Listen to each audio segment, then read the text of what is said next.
ఇప్పుడు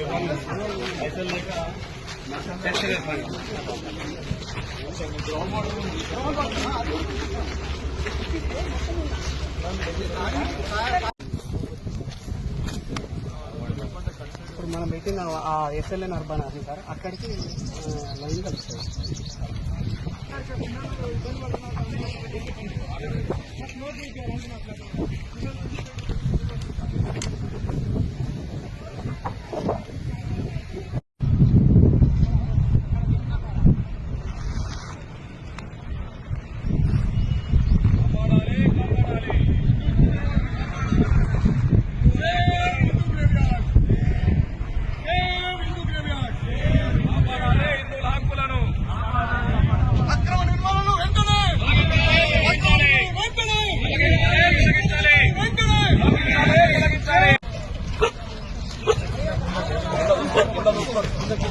బాగాలేదు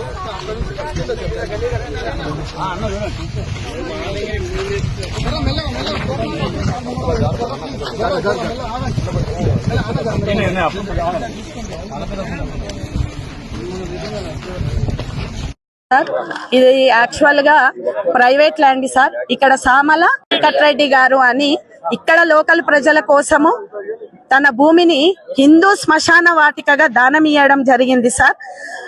ఒకప్పుడు కాలనీలు లేక చిన్నగా చెత్త వేయడం జరిగింది. తర్వాత ఇది చాలా పెద్దగా అయింది. మేము మామూలుగా మహిళలం బయటికి రామండి. మేము ఎన్నో ఇబ్బందికరమైన బాధలు ఇక్కడ అనుభవిస్తున్నాము కాబట్టి రావడం జరిగింది. మాకు జనం పెరుగుతున్నాము, భూమి పెరగదు సార్.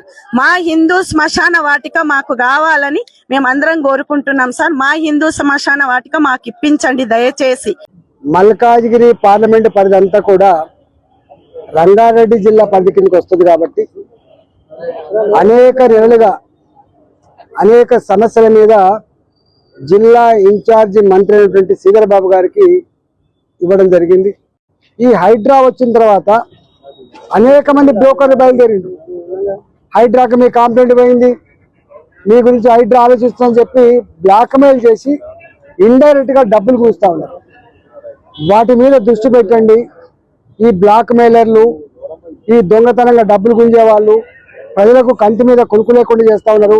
దీంట్లో విక్టిమైజ్ అంతా కూడా ఉన్న వాళ్ళు ఎవరు విక్టిమైజ్ కారు, నిజమైన పేదలు మాత్రమే విక్టిమైజ్ అవుతున్నారు.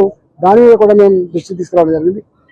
అదేవిధంగా అంటే చెరువుల సమస్య కావచ్చు, డబుల్ బెడ్రూమ్ల సమస్య కావచ్చు, మురుగు నీళ్ళ సమస్య కావచ్చు, తాగే నీళ్ళ సమస్య కావచ్చు, రోడ్ల సమస్య కావచ్చు, ఇవాళ దుర్గంధ పూరితంగా డంప్ యార్డ్లు కావచ్చు, వీటి మీద మాట్లాడినాం.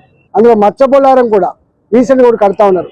ఇట్లాంటివి కట్టొద్దని ఇవాళ ఒకప్పుడు 30 లక్షల జనాభా 40 లక్షల జనాభా ఉన్నటువంటి హైదరాబాద్కి ఒక బాలాజీ నగర్ డంప్ యార్డ్గా ఉండే 1,20,00,000 జనాభా అయిన తర్వాత కూడా ఇలా నార్త్కి ఒకటి, సౌత్కి ఒకటి, ఈస్ట్కి ఒకటి, వెస్ట్కి ఒకటి, ఏ ప్రాంతానికి ఆ ప్రాంతానికి డంప్ యార్డ్ పెట్టాల్సింది పోయి ఇప్పటికి కూడా 1,20,00,000 మంది ఉన్నటువంటి బాలాజీ నగర్లో ఒకటే డంప్ యార్డ్ వాడడం అనేది అది దుర్మార్గమైంది, అన్యాయమైంది.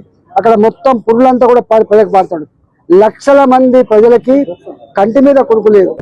ఎవరు అధికారంలో ఉన్నా కూడా ఏంటంటే ప్రజలకు మాత్రం ఇబ్బందులు కలగకుండా హైదరాబాద్ నగరంలో సౌకర్యాలను మెరుగుపరచాల్సిన బాధ్యత, పరిష్కరించాల్సిన బాధ్యత అని చెప్పడం జరిగింది. వారు కూడా పాజిటివ్ రియాక్ట్ అయ్యింది. ఈ శ్మశాన వాటిక అంటే ఈ గ్రేవ్ యార్డ్ దగ్గరికి రావడం జరిగింది. ఇక్కడ గత కొన్ని రోజులుగా ఇక్కడ స్థానికులు ఇక్కడ చెత్తని డంప్ చేస్తారు. అంటే ఇది ఒక కలెక్షన్ యార్డ్ గా వాడుతూ ఇక్కడ సార్టింగ్ స్టేషన్ కూడా పెట్టి ఇక్కడ జరుగుతున్న దీన్ని వీళ్ళకి యాక్చువల్గా అలాట్ చేసింది. అంటే ఇక్కడ చేస్తున్నటువంటి సంస్థ ఏదైతే ఉందో రామ్కి అనే వారు వాళ్ళకి కాంట్రాక్ట్ ఇవ్వడం, వాళ్ళు 2 ఎకరాలకి అలాట్ చేస్తే వాళ్ళు కొంచెం ఎక్స్ట్రాగా ఇంకొక 3-4 ఎకరాలు ఆక్రమించి చేశారనేది ఇక్కడ స్థానికంగా కంప్లైంట్. అంటే వాళ్ళకి ఇచ్చిన దానికంటే ఎక్కువగా ఉన్న ఏరియాలో తీసుకెళ్లారు. ప్లస్ చెత్త డంప్ చేయడం వల్ల ఇక్కడ వీళ్ళకి ఇక్కడ కొంత ఇబ్బందులు వస్తున్నాయి. ఉన్నట్టు చుట్టుపక్కల కాలనీస్ అనేది కూడా that was another complaint.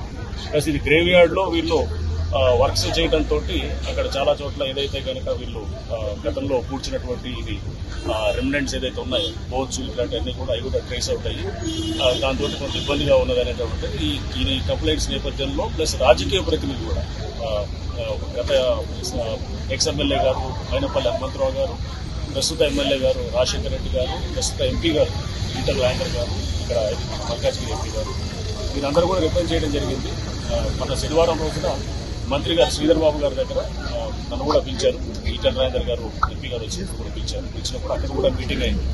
So public ఏదైతే ఈ ప్రాబ్లమ్ని ఎక్స్ప్రెస్ చేశారో ఈ ప్రాబ్లంకి ఒక సొల్యూషన్ తీసుకురావాలనేది మంత్రి గారు మాకు ఆదేశించారు. అట్లానే జిహెచ్ఎంసీ కమిషనర్ నిరంబర్తి గారు కూడా ఆదేశించారు. సో ఈ నేపథ్యంలో ఇక్కడికి రావడం జరిగింది. సో దీన్ని తప్పకుండా రిజాల్వ్ చేస్తాము. రిజాల్వ్ చేసి దీనికి అంత డిస్కషన్ మీద రిజాల్వ్ చేసి పబ్లిక్ ఏదైతే వాళ్ళ కన్సర్న్స్ ఉన్నాయో అన్నింటినీ కూడా తప్పకుండా అడ్రస్ చేసేదానికి చేస్తాము. సో అప్పటిదాకా ఇక్కడ ఏదైతే కన్స్ట్రక్షన్ యాక్టివిటీ జరుగుతుందో ఆ కన్స్ట్రక్షన్ యాక్టివిటీ కూడా జరగకుండా అవ్వాలని చెప్పి